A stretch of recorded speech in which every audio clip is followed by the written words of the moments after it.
Bibidyohan pala niyo yung ano. So, ayan mga ka-idol, ngayon, ang ulam namin, kasag. So, kasag, alimasag mga ka-idol. Ayan o. Ito yung aming breakfast ngayon. At syempre, di mawawala yung munggo. Munggos ba? Munggos mga ka-idol. Ayan o. Sarap nito mga ka-idol. At syempre, mabango mga ka-idol. Yung paborito ng lahat.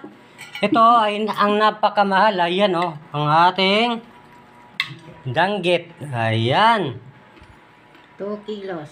Oh, ayan. 2 kilos danggit. Inuha na kagluto ang maliliit. Oh. So, ayan guys. So, namnam na tayo, namnam. Ayan oh, namnam. Uy, ang sarap nito. Sarap to, may Oh. Ayan oh. po. Ito, ang alimasag talaga mga ka-idol. Yummy talaga nito mga ka-idol oh. Ang taba.